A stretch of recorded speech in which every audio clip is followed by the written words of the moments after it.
Hello students, welcome back to my channel Edu colours.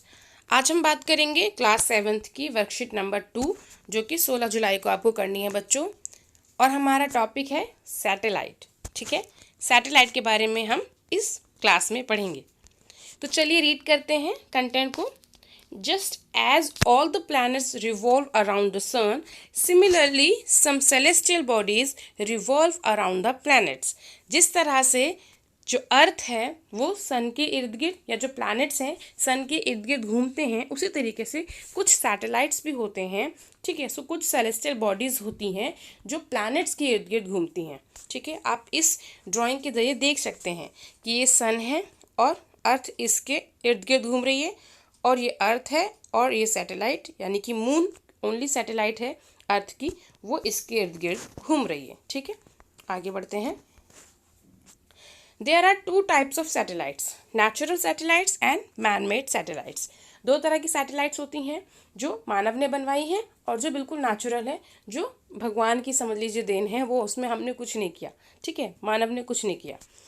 The moon is the only natural satellite of the earth. Earth की only satellite कौन है? Natural satellite moon.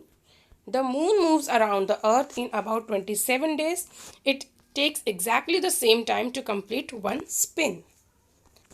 इसका मतलब है कि जो satellite जो हमारा है, अर्थ का जो सैटेलाइट है यानी मून, वो जैसे मान लीजिए अर्थ है और अर्थ के इर्द गिर्द जो वो घूमता है 27 डेज़ में घूमता है, और अपने भी एक्सिस पे वो 27 डेज़ में ही घूमता है, जिसकी वजह से हम ओनली एक ही पार्ट जो है मून का देख पाते हैं अर्थ से, इसलिए वो हमें एक ही तरह का दिखाई देता है। Diameter of the moon is only 1/4 that of the earth. It appears so big it is nearer to our planet than other celestial bodies. जो मून है उसका जो डायमीटर है वो अर्थ का 1/4 है। ठीक है, वो बहुत पास है अर्थ से, इसलिए वो हमें बहुत बड़ा दिखाई देता है। There is neither water nor air on the moon.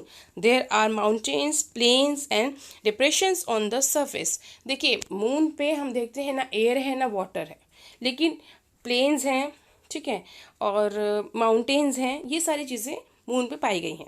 The moon has no light of its own. Moon की अपनी कोई लाइट नहीं है, उसे कौन देता है लाइट? सन देता है।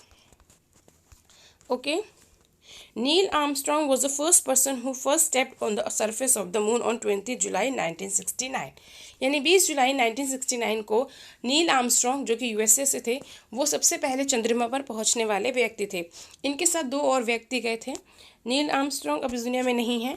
सो अमेरिका पहला देश था जिसने चंद्रमा पर अपना कोई व्यक्ति भेजा। और आप देखिए भारत की तरफ से भी 2008 में एक चंद्रयान फर्स्ट और 2019 में चंद्रयान सेकंड करके एक जो मून के लिए जो सैटेलाइट है वो भेजी गई थी, मतलब एक तरह का मिशन था, वो भेजा गया था। ठीक है, You must have experienced that the moon appears at different times in different size and different positions.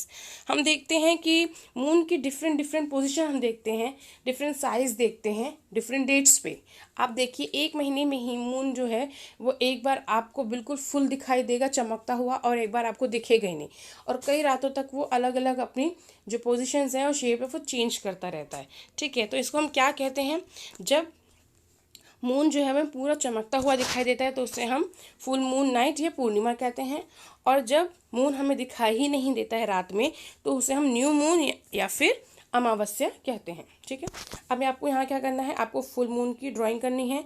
Full moon obviously कैसा होगा, आपने इसको करने के बाद अंदर से वाइट कलर से इसको हाईलाइट करना है पूरा, क्योंकि चमकता हुआ दिखना चाहिए, पूर्णिमा का चांद है।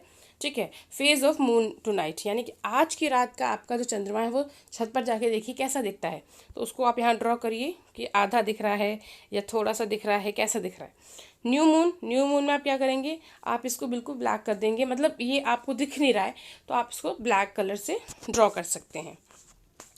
उसके बाद आपको जुलाई मंथ में ये पता करना है कि किस तरीके से जो फुल मून है और न्यू मून की डेट्स जो हैं वो किस तारीख को पड़ती हैं, यानी पूर्णिमा कब पड़ता है और अमावस्या किस तारीख को पड़ता है। अब हम बात करते हैं मैन मेड सैटेलाइट्स की। मैन मेड सैटेलाइट्स देख सकते हैं आप, ये मैन मेड सैटेलाइट्स हैं।